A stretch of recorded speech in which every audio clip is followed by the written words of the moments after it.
My name is Carl Spector. I'm director of the Air Pollution Control Commission in Boston. This gives a rough breakdown of where Boston gets its energy. The units here are actually greenhouse gas emissions, because that's what I've been thinking mostly about, but it roughly corresponds to the amount of energy. It's from 1990, the proportions will not have changed that much. You should note that for electricity production, about half of the electricity production used in the city of Boston is the result of oil and gas burning. About 15% of it comes from coal, and about 25% comes from nuclear power plants. And this is where the energy goes. Again, this is for the city of Boston. About half of it goes into commercial uses, 25% goes to residential uses, and then transportation and waste. The municipality of Boston, municipal operations, schools, fire departments, libraries, and things like that, account for about 5% of the energy use of the community as a whole. And for the municipality of Boston, again, about 3/4 of our energy use goes into buildings, the heating and the electricity in buildings.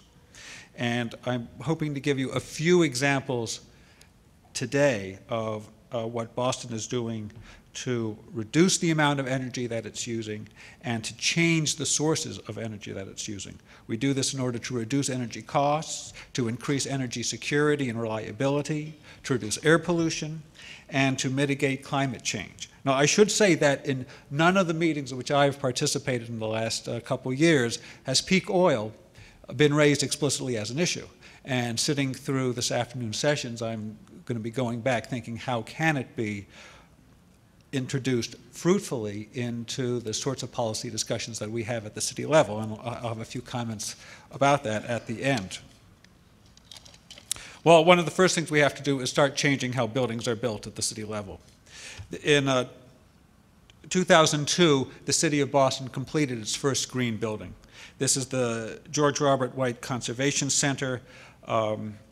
It has a geothermal pump. It has active and passive solar heating.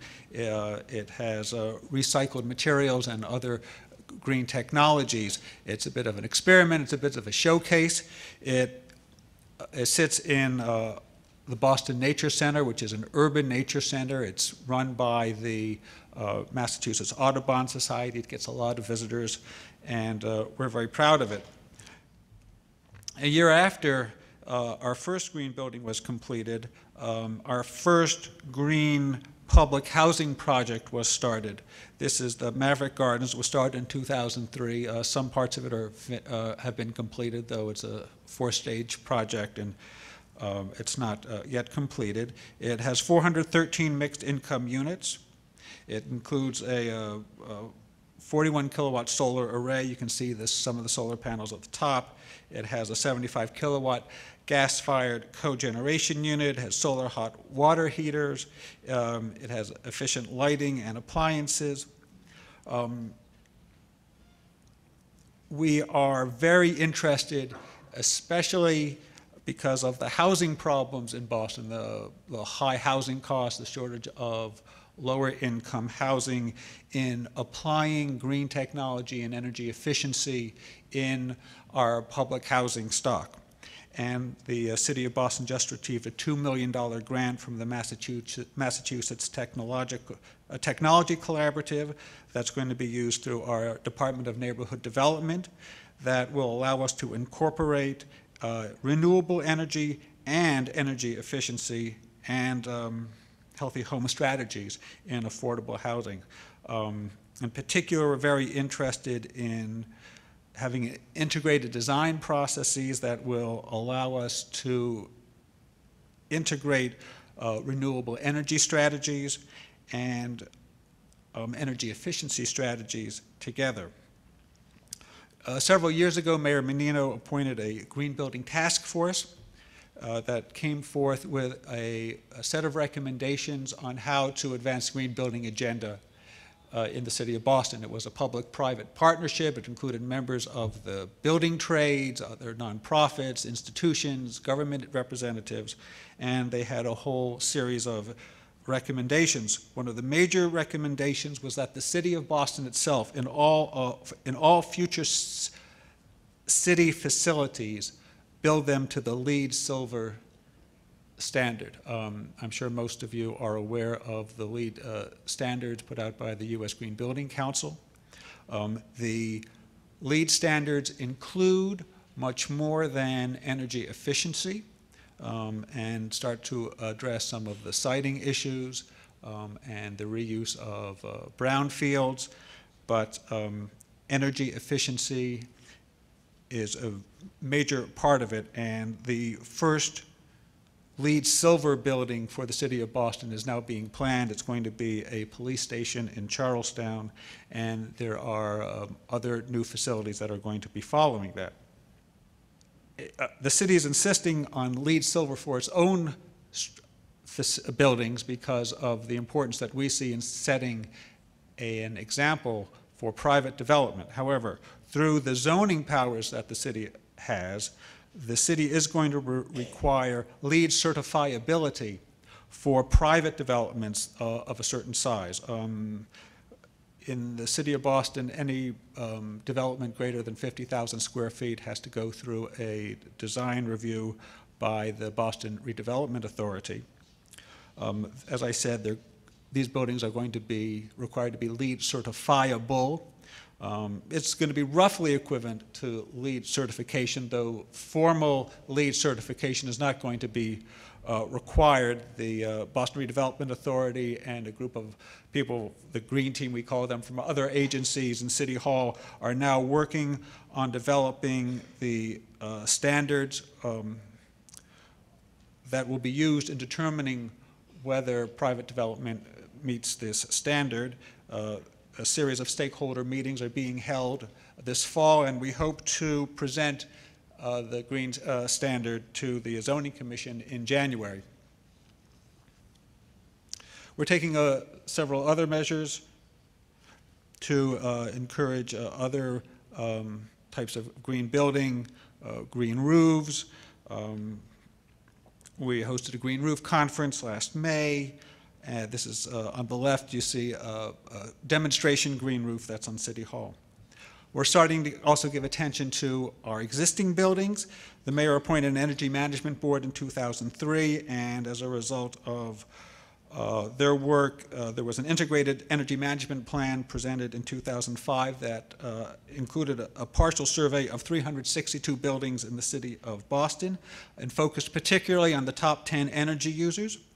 The city is beginning a comprehensive retrofit program of these top 10s. You can see that City Hall is the #1 energy users, and that the Energy Management Board estimates that with a complete retrofit, almost a quarter, or excuse me, more than a quarter of the electricity that the city of Boston currently uses in City Hall itself can be eliminated. We've actually completed this program, as a lot of cities have placed LEDs in their street lights. We've just about finished that, and the entire city, it's saved us about $400,000 a year. As part of this program, we're also starting to look at energy sources. We are encouraging distributed generation. The school department has been very active in installing solar arrays on some of its building. This shows the mayor on top of the Boston Arts Academy, where a 2.3 kilowatt array of solar panels was installed. The city has been working with the state legislature to change some of the laws, because as many of you are aware, in distributed generation there often arises issues with the local utilities about standby cost and connection issues. We're also encouraging some wind power. This is a wind turbine that's put up by the International Brotherhood of Electrical Workers at their local Union 103. It's right off the expressway in Dorchester, and it's quite visible to people coming into Boston from the south, and we're looking into the siting of several other wind turbines in and around Boston Harbor. Finally, as part of another recommendation that the city received, the city has changed its bulk procurement policy for electricity, and furthermore, the city now gets 9% of its electricity.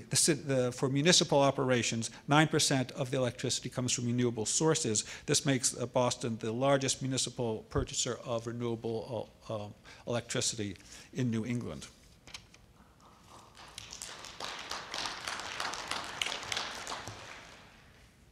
In regard to something that Julian said about autos, this shows how people in the Boston metropolitan area got to work. These are 1990 figures from a Department of Transportation study.